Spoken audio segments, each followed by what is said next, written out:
Until next time. This is Legacy 1891, preserving the past for the future. Hello, welcome to the episode of Black Notes, an exploration of Africana studies at Elizabeth City State University, an examination of historical topics, current events, along with related issues pertaining to people of African descent in America and throughout the African diaspora. I am Latif Tarik, Associate Professor of History at ECSU's History Program. I graduated from Norfolk State University with a BA in Political Science, a Master's in Education. I've taught Social Studies education for 9 years and graduated from Howard University in 2016 with a degree in African Diaspora History. After working as an archivist for the U.S. government, I was hired at ECSU in 2018 as a university archivist and a lecturer in the History Program. After a year at the university, I moved to the History Program as a tenure-track professor teaching general education history courses, public history courses, and Africana studies. Here at Elizabeth City State University, we have 3 concentrations in history: digital and public history, race, gender, and ethnicity studies, social studies education, and we have 3 minors as well: a minor in history, Black Africana studies, and secondary education. So why is that important? It's important because the primary purpose and reason why I work at Elizabeth City State University as a history professor is to prepare students in an array of fields, those who are history majors and those who are not history majors, but they are of the School of Humanities and they have other subjects such as criminal justice. So one of the things that I would like to do is really to kind of talk about the myths that's around the community about people who have a degree in history. So if you look at the statistics, the current statistics and the projected growth for a person with a history degree in the years of 2025 to 2032, there's about 4.7% growth within the field. But if you look at all of the different career paths, professional writer, author, teacher, professor, attorney, a judge, museum curator, historical site manager, researcher, advocate or counselor, entrepreneur, doctor, foreign service officer, intelligence analyst, project manager, etc. Those are some of the fields that students with history degrees will be eligible to work in those different fields. So I consider myself a professional historian. Right? So how did I come to be a professional historian? How did I come to teach within the field of Africana studies? And how did I earn the degree in terms of my PhD in African Diaspora History? What is African Diaspora History Studies? In 1965, Dr. Joseph Harris and other historians had a global conference with UNESCO. And at this conference, these historians and other practitioners, they got together and they wanted to create a framework for studying people of African descent who live outside of Africa, who was impacted primarily by the Atlantic slave trade, but also those groups who would migrate out of Africa during the modern times. And Dr. Harris, who's the emeritus professor at Howard University, he basically laid out 4 basic principles for studying people of African descent. The first one would be transformation. And why is transformation is important? So if you look at the areas or the regions of Virginia and North Carolina, there are specific ethnic groups that came from Africa into these areas of Virginia and North Carolina. What are their identities today? How did those identities transform over time? And we also want to look at the settlement, right, as one of the second principles in studying the African diaspora. Where did those particular African people settle? Why is Bob Marley in terms of the Maroons of Jamaica and those who live in Jamaica today, right? How do we associate their transformation with the settlement, the polity, and the other people in which they interacted with in terms of cultures of the Europeans, cultures of the Native Americans that was there, and the various African groups who would end up in that particular settlement. And these all have created different global Black identities, right? So you start talking about Afro-Cubans, Afro-Puerto Ricans, African-Americans, Jamaicans, etc. How did those particular groups of people come about their new world identity? And then one of the last characteristics called the return of Africa. And what is that? Right? So the return of Africa can be imaginative, or it can also be very real. When you look at Marcus Garvey himself would say Africans at home and abroad, but best to our knowledge, Marcus Garvey never actually went to Africa, right? But that level of consciousness connecting back to the parent culture is really what that return to Africa is about. So I become a professor of Africana studies, and particularly African diaspora history, mainly because of the pathways of Dr. Joseph Harris, but also of Dr. Keto Swan, who was Dr. Joseph Harris' student, and Dr. Swan was also my dissertation advisor. So he's currently the professor of history and Africana studies and the director of Africana studies program at George Washington University. And initially, it was his first book, Black Power in Bermuda, The Struggle for Decolonialization, that I was able to write my own dissertation, which was Student Radicalism in the African Diaspora, Black Campuses in the Ethiopian Student Union in North America, 1960 to 1974. So based on the works of Dr. Joseph Harris and based on the works of Dr. Keto Swan, I was able to produce a forthcoming book in 2026, Black Internationalism in the African Diaspora, the Black Student Movement in a Global Context, what I will certainly talk about in the later podcast. But why is this important? Right? This is important because the job of a scholar is to present information to the public so the public can have firsthand research based on those topics. And my primary subject topic is Africana studies, but it's also U.S. history, African American history, and it's also public history as well. So I contribute to all of those different types of historical research. In terms of a new approach that I've had the opportunity quite recently to be a part of the forthcoming anthology, Black Diasporic Low Country Networks, which features the Gullah Geechee community of South Carolina. And the chapter that I wrote, the Gullah Geechee Cultural Heritage Corridor, Place of Settlement, Mobility, Pathways, and Ways of Knowing, which is edited by Elizabeth West and Muhammad Frazier. This really gives some insight on Southern history, and what I really attempt to do in this chapter is connect the Southern history of the Gullah community, of the Gullah culture, particularly the corridor from Southern North Carolina all the way down to Florida, right? So what I want to do in terms of the scope and aim of Black Notes as a podcast is to engage the public, and particularly the Black community and global communities, in the use or the study of history to help shape the community worldview while providing the community with a historical perspective in a holistic way. The podcast would address current issues in the United States of America and the global Black world, providing a Africana framework to understand and place Black achievements and challenges amongst the people of world societies today. So I'm going to read a short passage for you. And one of the things that you will find out that I would do in the podcast is always give you some reference to a book. It's very important that individuals read the general history that's been published so they can build a foundation in which they can use as a historical analysis.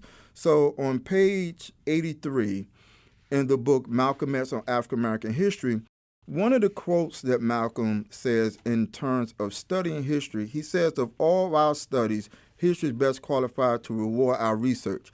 And when you see that you've got problems, all you have to do is examine the historical method used all over the world by others who have problems similar to yours. Once you see how they got theirs straight, then you know how to get yours straight. And why do I say this? History is all over the news today. We see news segments on the television where we're moving of textbooks from public libraries and school libraries. We see attack on history and in some ways Black history, and we see terms used in the news such as being woke. Now, one of the things that I like to say in my class is I like to use this next bullet point that I have an example of why we need to keep history in the right context and the right perspective, why we need to learn history in the right context, right, and keep it in a historical context so we can understand it. As a little boy growing up, one of my favorite TV shows was The Dukes of Hazzard, right? Now, a lot of people who, unless you're a Generation X or baby boomers, or maybe you like watching reruns of old shows on television or YouTube, you may not know what The Dukes of Hazzard was really about. The Dukes of Hazzard aired on CBS from 1979 to 1985, and it featured one of the most popular cars in car shows today, a orange 1969 Dodge Charger. Now, as a little boy, the car was named the General Lee. The General Lee was one of my favorite cars, right? The General Lee is probably the only car in my childhood that was constantly featured on television. Okay, and you may say, "Well, Latif, why is this important?" I'm going to tell you why this is important. The Dukes of Hazzard really was not a bad show. Okay, it really wasn't. It was just a general show. As I got older, I was like, yeah, there are no black people in Hazzard County, right? But it was nothing really inflammatory about the show. The show was just really an action comedy where Bo and Luke Duke was running away constantly through car chases with the sheriff called Boss Hogg. But putting it in perspective, I will have to ask myself, in 2025, or when my daughter was born in 2010, and by the time she got to the age of watching television, would I let my daughter today watch The Dukes of Hazzard? And the question to that would be no, right? And the question to that would be no. Why? Because the stain on The Dukes of Hazzard as a TV show was basically the car, the General Lee, because the car was called the General Lee, and on the top of the car, it had a Confederate flag. Now, I will also tell people that Robert Edward Lee, is one of the best generals that the United States government has ever produced. When you look at his record as a military officer, his time in the Confederacy was much shorter than his time that he had as an officer. However, Robert E. Lee made a very important decision at a very critical time in United States history, and that is Robert E. Lee did not choose to fight for the United States government. He chose to fight for the Confederacy. Right? So when I go back and I look at the show The Dukes of Hazzard, right now I'm able to put history in a perspective that I would not have been able to do that as a kid growing up. Right? And also, let me say, if you go to a car show today, you will most likely see the General Lee at the car show. All right? Some of the General Lees are in its original configuration with the Confederate flag on it. However, the General Lee now, or I should say that Dodge 1969 Dodge Charger, okay, is really what the car is. People just still call it the General Lee, even if it doesn't have the Confederate flag on it, right? And that takes us back to public memory, your point of entry, your reference point. Okay, so even as I was looking up today in terms of Robert E. Lee, when I punched in Google, what comes up is Confederate General. That's the first thing that you see. It's like Confederate General. But if you are a military historian, right, if you are a researcher of military history and you began to study the many campaigns of Robert E. Lee, you will find out that his military history is far longer than his time in the Confederacy. So I just use that as a reference, as an entry point of understanding public memory and why history is used to give us the historical consciousness to put things into proper perspective. Now, one thing about history I always tell people is that I can't make it up, right? I can't make up what happened in 1865 or, in 1920, but most history is also very current. So we look at the current president administration today, and the evaluation of the National Museum of African American History and the other Smithsonian histories, and the executive order that's titled Restoring Truth and Sanity to American History. It really makes you think about the ideologies in history in terms of different perspectives, but we also have to look at history as well as being that of having a political orientation. Here in North Carolina, in Edenton, this weekend, I came across an article, and I really wasn't watching the news. It was just coming across my Instagram feed, and I did have a few people email me as well, and that is the removal of the Confederate monument in Edenton, North Carolina, off of South Broad Street. All right, and this is another entry point in terms of looking at history as being political, cultural, history as being that of heritage.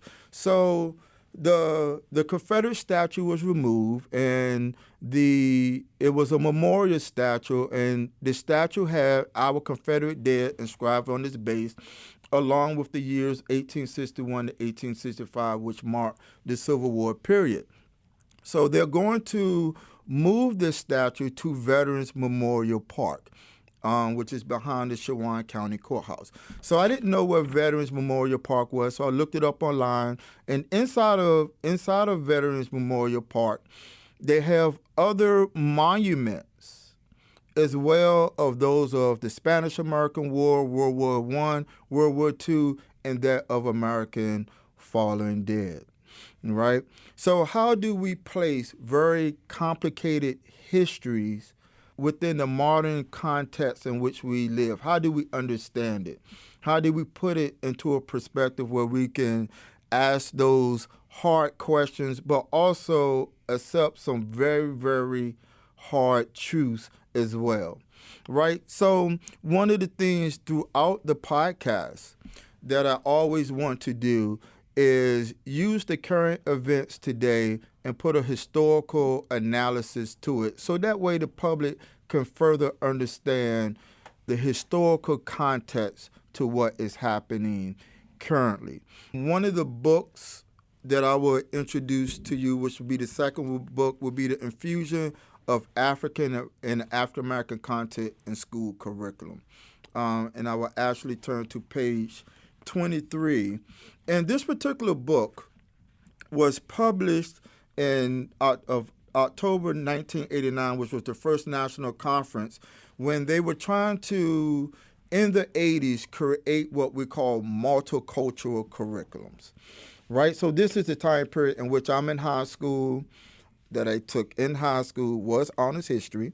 All right, I was supposed to be an honors English, but I got out of it because I did not want to do all of that writing in English, right?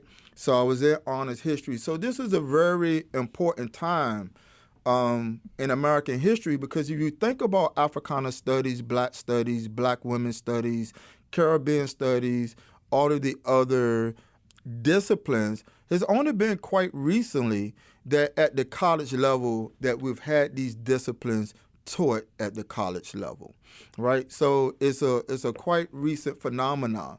We can argue that where we have fulfilled this objective at the college level, we really need to ask, have we really fulfilled a multicultural education really at the K through 12 level? And we know that we have African American AP history now, right? And hopefully a lot of schools will encourage students to be able to take that course, as well as have other multicultural courses, and specifically those of African American history or diaspora, etc. But one of the concepts that I would always like to talk about, or three concepts I would like to talk about throughout the podcast, would be culture, applied cultural studies, and multicultural education. And basically, the way that they define culture is a human process representing the vast structure of behaviors, ideas, attitudes, values, habits, beliefs, customs, language, rituals, ceremony, and practices peculiar to a particular group of people, and which provides them with a general design for living and patterns for interpreting reality. So when I was teaching elementary school, basically we taught the kids what is culture, right? And the elementary kids basically would say it's the way that people uniquely live, all right? So understanding culture, but also understanding culture as it pertains to African descendant people. So applied cultural studies. What is applied cultural studies? The utilization of cultural precepts, processes, and laws to solve, guide, understand human functioning, imperatives relative to the stimulation, reinforcement, and internalization of educational processes, right? So at the college level, we do a very good job at having classes in cultural studies. I do know now at the high school level, they also have different courses in cultural studies as well. And then what is multicultural education? Multicultural education is an interdisciplinary education process rather than a single program. The process is designed to ensure the development of human dignity and respect for all peoples. An essential goal within the process is that differences be understood and accepted, not simply tolerated. Within this definition lie the concepts embraced by cultural pluralism, ethnic and intercultural studies, and intergroup and human relations. So we live in a very multicultural society.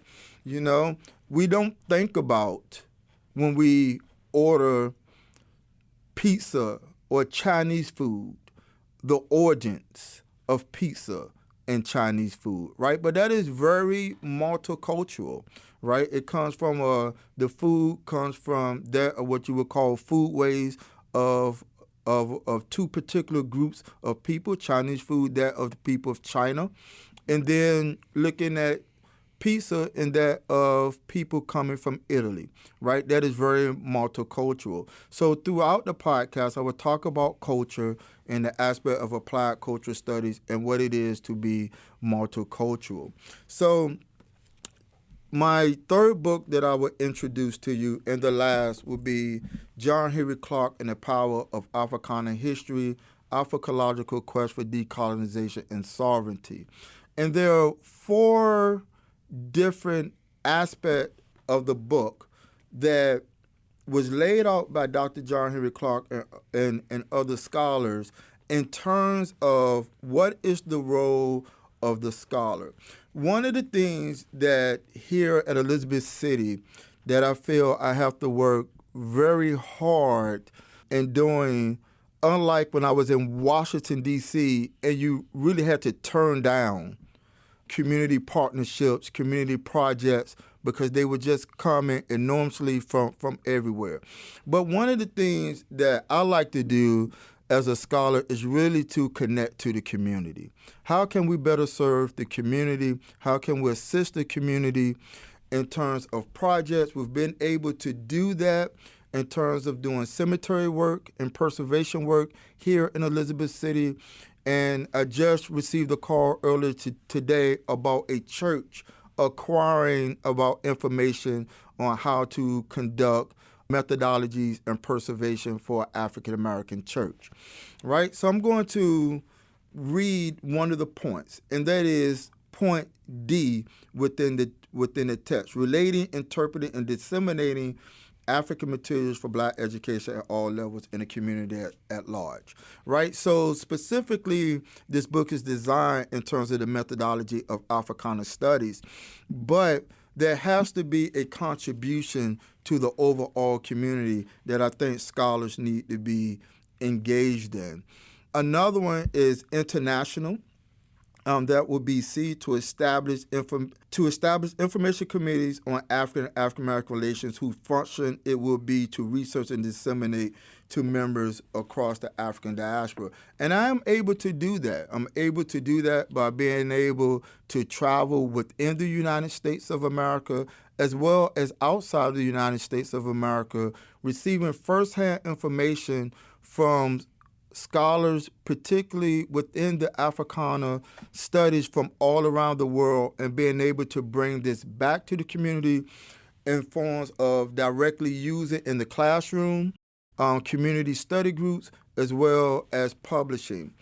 And then the second directive, which I have, which be C under domestic, and that is to arouse social consciousness and awareness of these groups. And when he says of these groups, he's particularly meaning people of African descent. If you're not aware, currently right now, we have different ideologies that are floating throughout the African American community that is kind of unprecedented. One would be ADOS, American Descendant of Slaves, and another one would be the conceptualization of foundational Black Americans, right? And oftentimes, new identities arrive based on the political orientation of the people who embrace and create these identities. So what I like to do is I like to trace the historical development of identity, but I also like to see what scholars before us wrote about these particular phenomena. And the last principle would be the development of particularly students and scholars and the approach to teaching Africana studies. So I am very fortunate here at Elizabeth City State University in terms of the classroom. I'm able to really teach some of the same subjects that I was teaching at Howard University.